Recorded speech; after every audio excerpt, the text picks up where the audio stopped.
Welcome back to The Word in the Works. Again, TWTW for the Hawk Harrelson fans.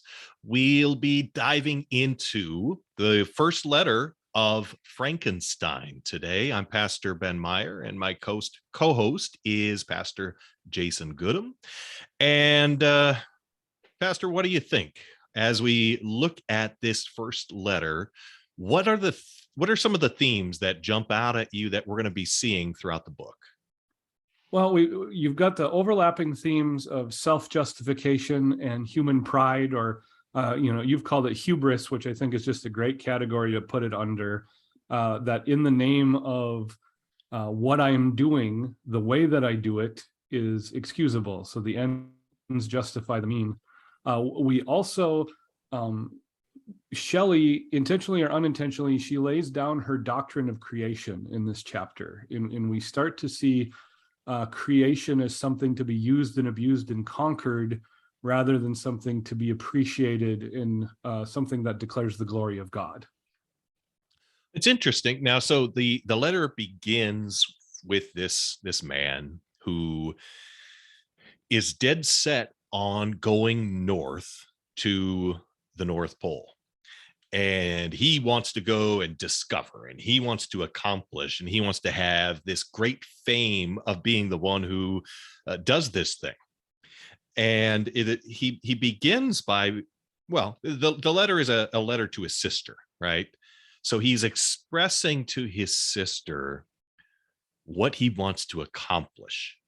And I found one of the sentences here quite fascinating, where he's talking about, his desire to go north, and as he's going north, he's feeling the coldness of the north wind. He says, "I feel a cold northern breeze play upon my cheeks, which braces my nerves and fills me with delight.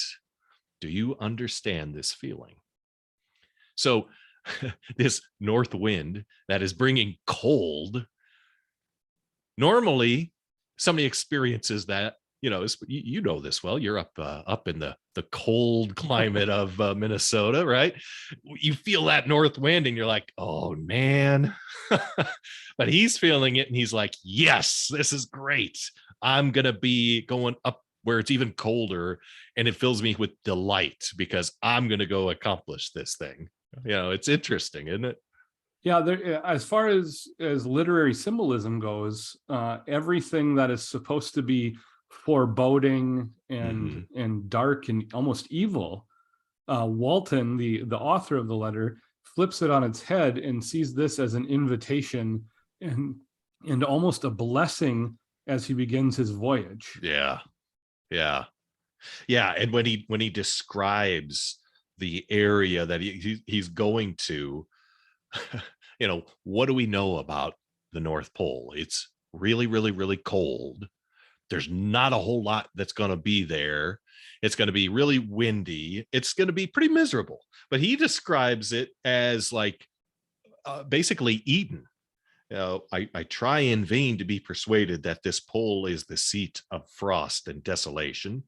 It ever presents itself to my imagination as the region of beauty and delight. There, Margaret, the sun is forever visible. So he's picturing this beautiful sunlit area of delight, when the reality is it's far from that.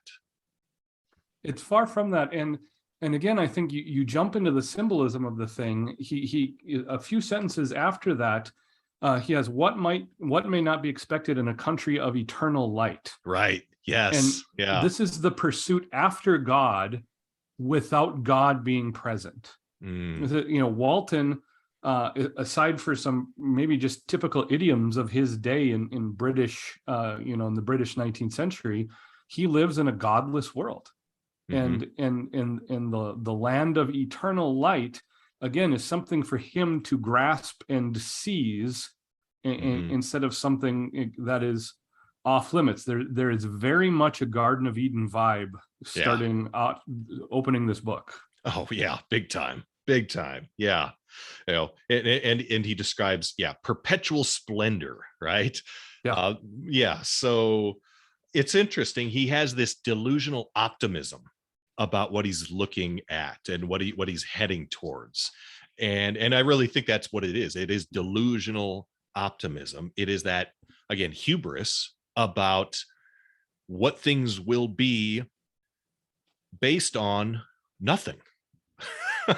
I mean, he has no reason to believe this other than he believes it must be so because he wants it to be so. Exactly. It's name it, claim it theology without God. But his passion That's for really, doing a thing. yeah, that's really interesting. I hadn't thought of it in those terms, but that is what it is. It's secular, name it and claim it, isn't it? Yeah, I feel like doing this, and the reason why it is worth doing, the evidence for that is because I feel like doing it. Mm-hmm. And natural law would tell you it's a bad idea and it's not going to end well. But the hubris says, so what? I want to do it. Those consequences won't apply to me. Well, and that hubris and that deluded optimism permeates his life. It's not just his desire to get the goal, but the second to the last paragraph of the letter, he goes into this entire scheme of how hard he's worked to do this. And what's interesting is that follows a discussion about his first failure in life, is that he wasn't a poet. Well, not just a poet though, right?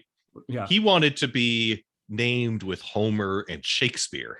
Yeah. So he ends up, I want to read that. It's such a great line. I imagined that I also might obtain a niche in the temple where the names of Homer and Shakespeare are consecrated. You are well acquainted with my failure and how heavily I bore the disappointment. Yeah, okay, you're not going to be Shakespeare, right? You're not going to be Homer. And so this guy thinks right off the bat, that's what he's going to be when he endeavors to be a poet.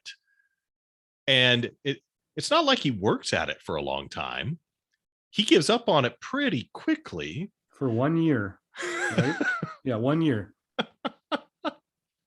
I mean, how good at being a pastor were you after 1 year? After 10 years, I'm still not good at being a pastor. I mean, after 1 year, you're like, okay, now I'm starting to figure out a little bit of what I'm supposed to be doing, and I'm pretty bad at it, but I'm going to try to get better. And year after year after year, that's kind of what you do. You seek to get better at it, but to ever think that you've arrived is going to be a bad thing. And as a writer, if you are ever to the point where you're like, yeah, I got it all down, I'm great, I am fantastic, you're going to be a pretty bad writer at that point. Your works are going to suffer. And this guy assumes he can just accomplish it in 1 year. This is the kind of thing we see in our day and age, though, isn't it? Yep. I want to be good at this, therefore I will be good at it. And if I'm not, then probably it's because it's somebody else's fault. Yeah. Then if not, it either wasn't worth doing or someone prevented me from doing it. Now, to his credit, Walton's credit, he admits that he recognizes he failed and he was discouraged by it. Right. But then he turns around and starts the next venture in his life. Yeah. And this time he spends 6 years on becoming an expert instead of 1 year, which and he actually does get training in this next time, right? Or so he claims. He gets training, but you get this kind of whitewashed, flowery ideal of how good he was at doing his thing. That's true.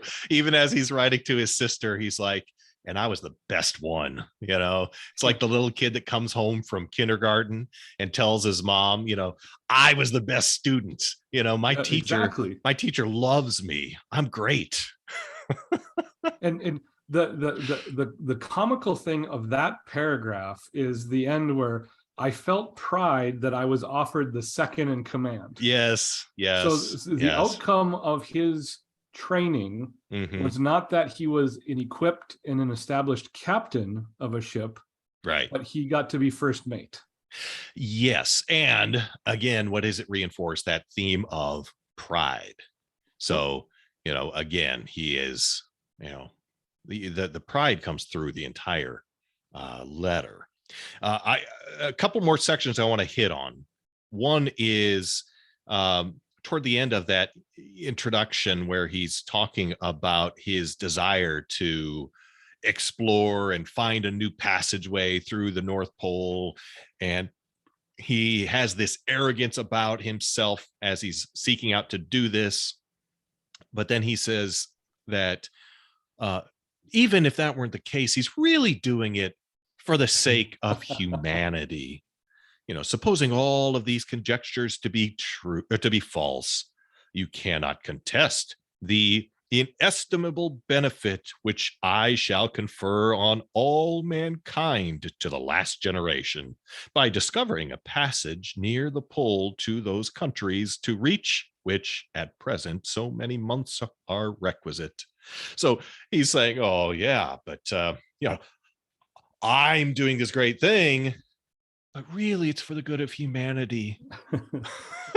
I want to be great, but I want my greatness to be so great that it helps everyone else that I'm great. That's right. That's how great I am. It'll be so great. Everybody will benefit because of me.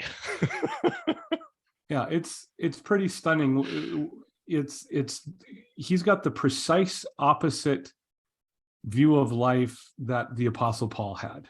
Right. If we're going to tie this back to Scripture, yes, Paul in a couple of the epistles lists off his credentials: a Hebrew of Hebrews, a Pharisee of Pharisees, all these things. And in a couple of times he has to do it because people are questioning whether or not he's even an apostle. Mm-hmm. And at the end, when Paul lists all his legitimate credentials, he says, I count all of this as a loss except for knowing Jesus Christ and him crucified. Right. And this guy instead later on says, that how many hardships he went through, how hard it was, how many things he went through. So, twice I actually hired myself out as an undermate. And he's going on about, how I worked harder than the common sailors during the day. So he's echoing right the words of St. Paul, but he's flipping them so that it's, instead of Paul saying, and I'm nothing, Jesus is everything, this guy's saying, and see, I really am really great, and I deserve to have this thing happen for me. In fact, that's what he ends up saying, that he's writing to his sister again. And now, dear Margaret, do I not deserve to accomplish some great purpose? No, you don't.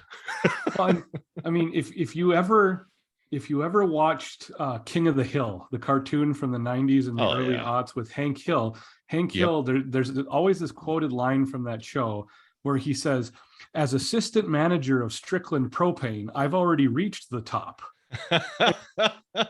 It's like, okay, not only are you bragging about your accomplishments, but they aren't even real accomplishments. But the end of it all is that he's bored and he's wealthy, and that's why he's going to do this thing. He has enough money to rent a crew in a boat. Right. And why is he wealthy? Because he inherited it from a wealthy relative who died and gave it to him. He didn't earn it. He didn't. And so everything in his life has been good fortune. Yeah. And he sees everything in his life as misfortune that he's overcome. Yeah. And now he's going to do this foolish thing in the name of science and glory because of some completely twisted view of who he is. Yeah. Yep. Very good. Okay. So anything else from the first letter that we want to hit on? There's a ton in that second letter that I can't wait to get to. It is really develops more of some of the themes even further. But really, I think this first chapter highlights some of those themes that we'll be seeing throughout of hubris, of that irrational optimism, and of thinking that somebody thinking that they're doing something for the good of humanity, rationalizing their actions by saying it's for the good of humanity, when in reality it is because they desire fame and fortune and prestige and all of those things. Yeah, I think if we we're going to list the overarching doctrines as pastors examining this from a theological perspective, you've got the sin of pride, original sin. You've got the self-justification flowing out of that, and then you've got the foundational laying down of the doctrine of creation, which is going to come into play after this quite a bit. Yes, it is. Yes, it is. Very good. Okay. Well, I think we can wrap it up right there for today, and we'll jump into letter 2 next time. And we look forward to having you join us again for the Word and the Works. He gone.